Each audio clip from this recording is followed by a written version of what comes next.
as well. But I'm sure people who think of themselves as normal, or even some gay men who really like this sort of thing but too scared to embrace it because they're too scared to feel like the community will, laugh at them or whatever. But it's hard to convince people that when you're living in an era that, first of all, that they don't understand, that only certain groups of people will understand this eccentric lifestyle. Well, you said we're here in the center of the gay community. Mm-hmm. I'd like to change that a little bit, because I think you and I, we're the nucleus. Mm-hmm. Like, we're it. You know? Think of all the people that said no to you, that said out, said you can't come in, this isn't for you, you're not in the show. No, no, we've heard it 100 times. Mm-hmm. Where are they? They're not here. They're all gone. They either left the business or died or did something, but they are not here, and there is nobody saying no to us now.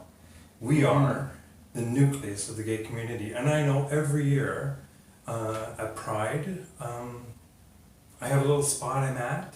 I know people that have been seeing me there for 30 years. Well, it's funny when you say that. It's great. First of all, it's great that we're alive. That is an amazing thing. With AIDS, SARS, this corona here, and the mere fact of a serial killer in our community, and a lot of drug overdoses, and really bad things that have happened in the gay community. And for us to have survived, you're so right. We did something right.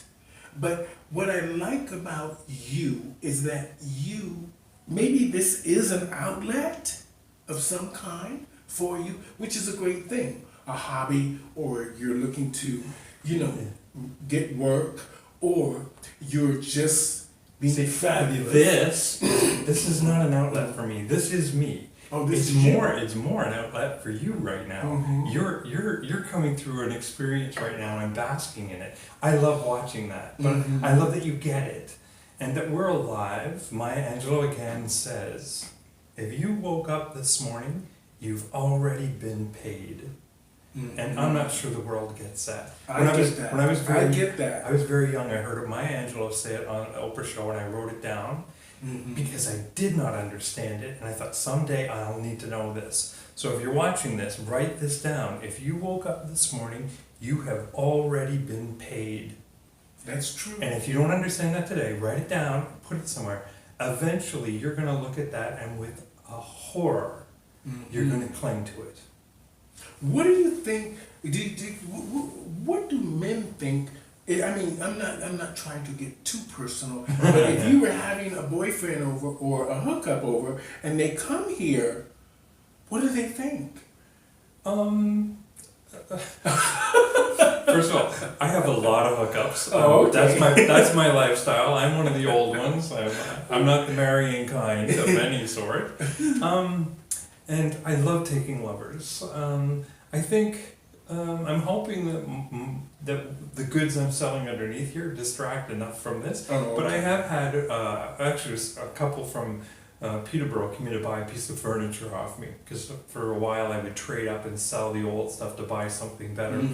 And the woman jumped in the hall and she was just crying, and he came back in and said she thinks it's a funeral home. Her dad just died, and it kind of looks like the funeral home he was in. Oh my God! They look like a funeral home. But you get this, because we were raised on the Addams Family and the Munsters and I Dream of Jeannie, and like we were that generation that came through some really weird TV, and we get it. Endora from Bewitched. Bewitched, yeah.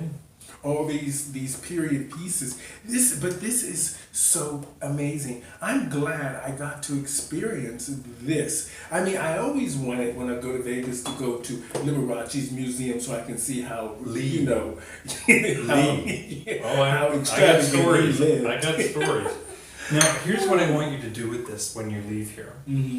When you have a press junket, when you need to give interviews, because I know big things are coming your way. Your future is so bright for me, it blinds my eyes to even think about it. But what you should do is come here and do your press outlet here and have pictures of yourself like on the tables behind us, and this should be your press location.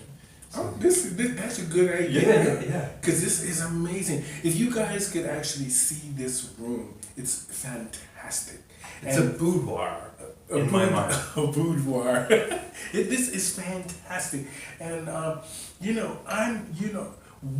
what are you happy now, Mark? Are you okay? I mean, how long has it? One question at a time. Yeah. How long has it been since Bruce MacArthur? 5 years? You asked me if I'm happy. I don't seek happiness. Okay.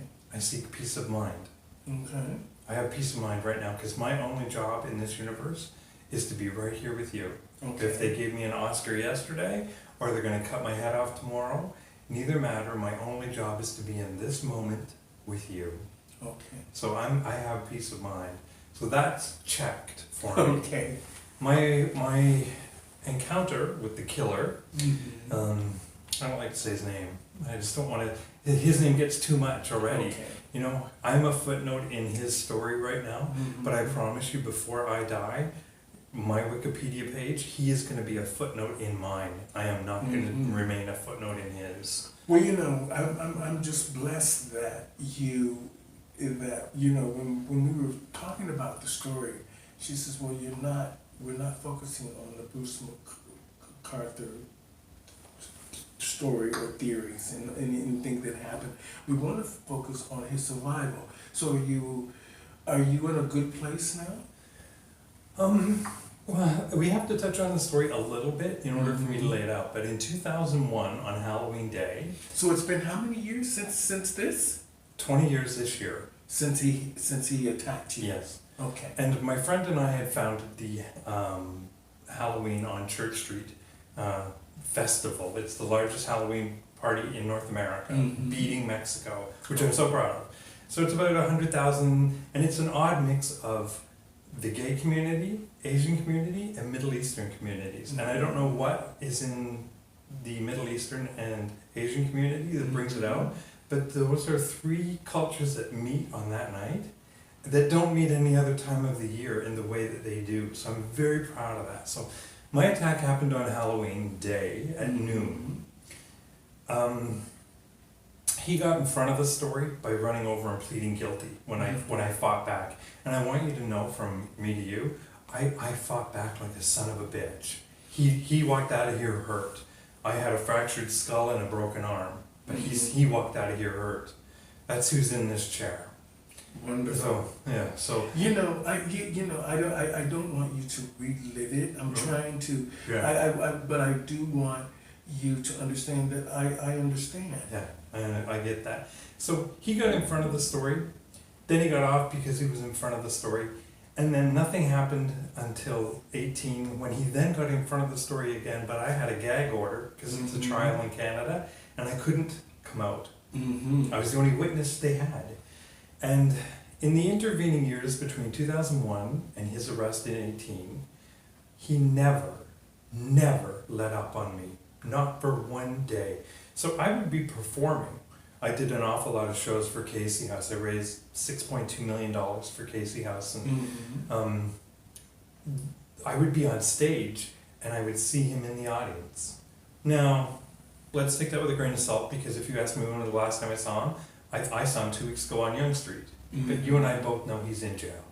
So I was always running from a demon that may or may not have existed, but many times it was actually him for 17 years. And